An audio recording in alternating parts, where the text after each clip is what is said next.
All right, we got 5 minutes on the clock. What is your name and what is your podcast show? Hey everyone, my name is Kabrina Ashley, and I am the podcast host of Top Shelf Creator, where we focus on helping people have a full-time living online doing what they love as a creator or entrepreneur.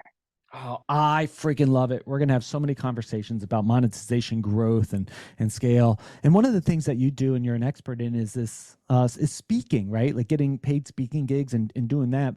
You did a talk and people kept on coming up to you and wanting to know more about this term that you used during one of your speech. What was that? Give us some insights there. Yeah, absolutely. So one of the things that I teach as a speaker coach is speaker etiquette.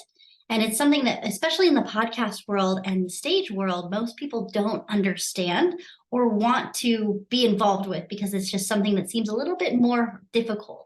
But what we're finding in the market is that keynote speeches and getting paid to speak in these big amounts of money is starting to go away. Like the idea of this is changing, and some of the biggest names who coach speakers are even going, keynote speaking is dead. Is it 100% dead? Probably not, because nothing in the market that we say is dead is actually dead.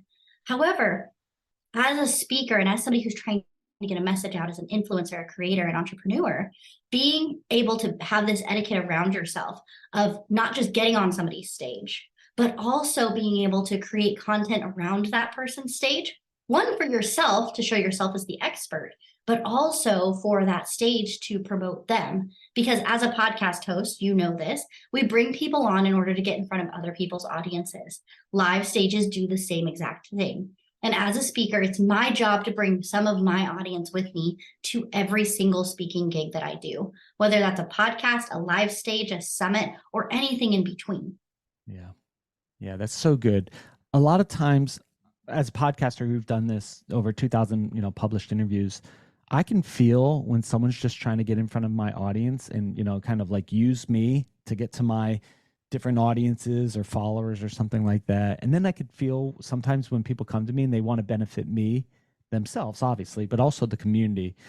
So as a speaker who's trying to get on podcast shows or get on stages, like how do we go about that in a way that's the win-win-win that we discussed? Yes, and I think that it comes from a place of knowing that this is collaboration. Because even if this podcast doesn't get me a client, for example, because I know a lot of people go into it going, well, this is how I grow my list. This is how I get more clients.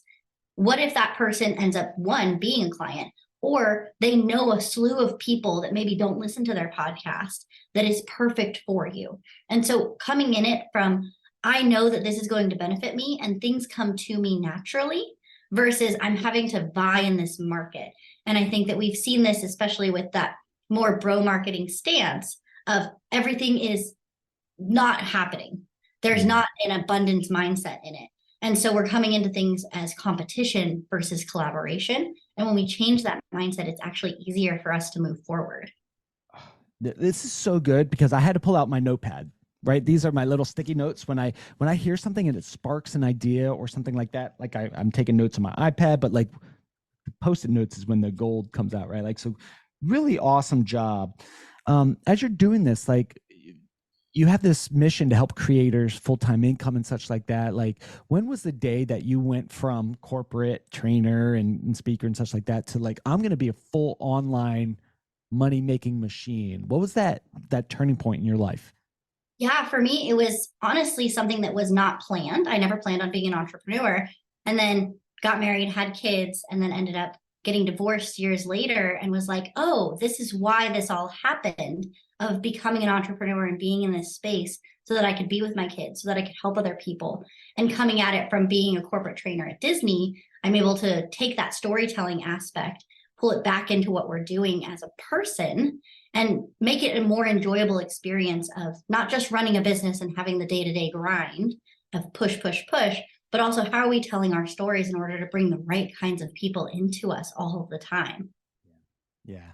So if people want to learn how to create that right kind of story that attracts the right people and maybe keeps the wrong people at bay, where can people go to listen to your podcast show? So what's the name of your podcast show? One more time.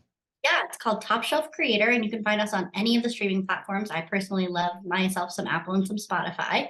And then you can always hook and get together with me on LinkedIn. Cool. And we did this all under 5 minutes. I hope you all are enjoying these episodes. If you're a podcaster looking to grow and monetize and want to talk about it here, podcasthostarmy.com. See you on the next episode.